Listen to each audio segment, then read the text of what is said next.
hanya untuk mereka yang punya logika. Bagi yang tidak punya logika, skip aja. Seperti sudah dapat diduga, saat ini bermunculan orang-orang yang berusaha membangun frame bahwa aksi teror di Mabes Polri dan sebelumnya di Makassar adalah hasil rekayasa. Memang tidak ada tuduhan spesifik tentang siapa yang jadi mastermind aksi teror itu.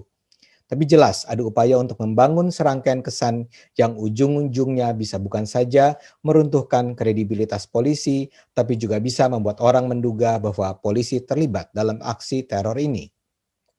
Setidaknya ada 3 narasi yang dibangun. Narasi pertama adalah aksi teror itu bukan sesuatu yang memang alamiah dilakukan kelompok-kelompok Islam radikal. Narasi kedua, polisi membiarkan Zakia Aini, perempuan berjilbab itu, melenggang masuk dan menembaki petugas di Mabes Polri. Narasi ketiga, polisi dengan sengaja menghabisi nyawa Zakia.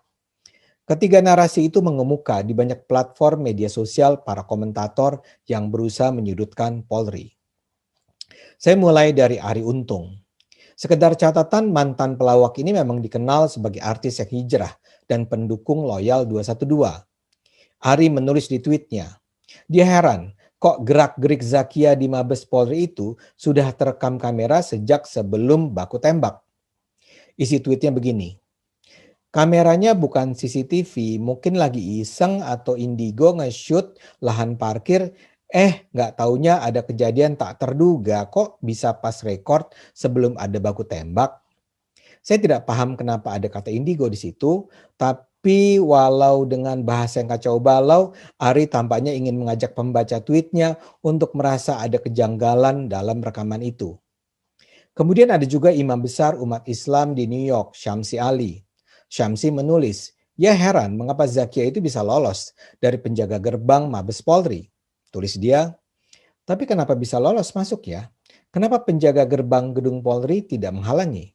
Apalagi pastinya mencurigakan. Selain itu, tentu saja ada Munarman, mantan juru bicara Front Pembela Islam yang mengecam polisi karena menembak mati Zakia. Munarman menyatakan penembakan itu menunjukkan bahwa nyawa manusia di Indonesia harganya terlalu murah. Menurut Munarman, Zakia seharusnya bisa dilumpuhkan kaki atau tangannya saja tanpa perlu ditembak mati. Apalagi menurut Munarman, Zakia itu kan perempuan. Pernyataan Munarman ini sejalan dengan Refli Harun. Menurut Refli, tidak ada justifikasi bagi polisi untuk melakukan penembakan dengan semena-mena kecuali memang ada serangan yang membahayakan dan mengancam keselamatan mereka.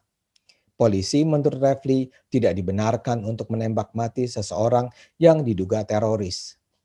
Teroris yang sudah terbukti melakukan pembunuhan pun tidak boleh ditembak atau dibunuh, kecuali polisi diserang terlebih dahulu, ujar Refli.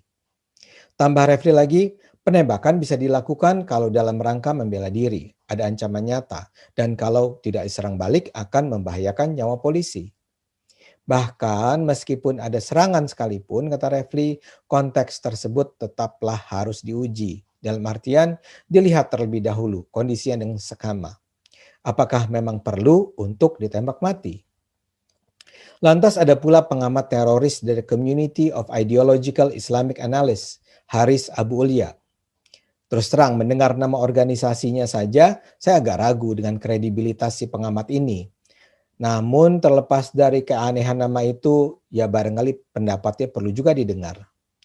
Haris mempertanyakan kenapa polisi harus menembak mati Zakia karena gerak-geriknya aneh.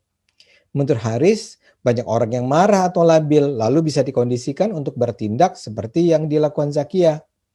Dia putar-putar di ruang terbuka sambil menenteng senjata api.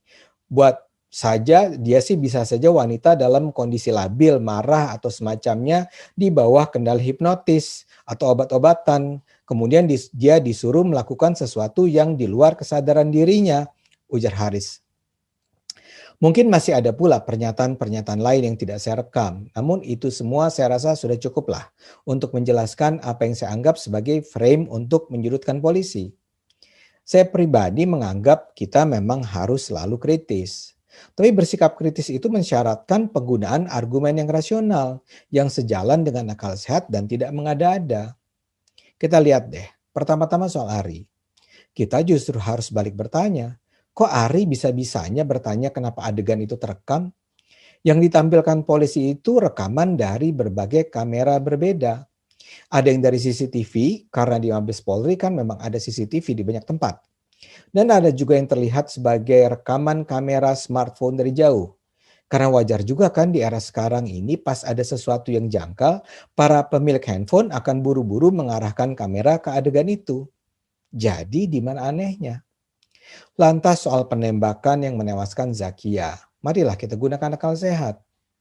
Kalau saja ya, tiba-tiba Anda diserang dan terancam oleh kedatangan seseorang yang tak dikenal yang menembak-nembakan pistolnya, apa yang pertama kali ada di kepala Anda? Jawabannya sederhana, membunuh atau dibunuh. Anda tidak punya banyak waktu untuk menimbang-nimbang, setiap detik akan sangat berharga. Karena itu Anda akan mengambil keputusan cepat. Kalau Anda punya pistol, Anda akan menembak mati orang itu. Anda tidak akan berpikir, siapa ya orang itu, apakah dia berpenyakit jiwa, apakah saya perlu mengarahkan tembakan ke kaki saja atau tangan saja, apakah saya harus mengikuti protokol HAM. Dan jangan salah, baru beberapa hari sebelumnya ada bom bunuh diri di Makassar. Dan sudah ada serangan terhadap kantor polisi di banyak tempat sebelumnya.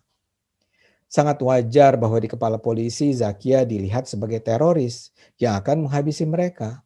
Sangat wajar bila di kepala polisi ada dugaan bahwa Zakia bukan hanya membawa pistol, tapi juga misalnya membawa bom di tubuhnya. Dengan kata lain, sangat masuk di akal. Polisi memutuskan untuk menembak mati Zakia.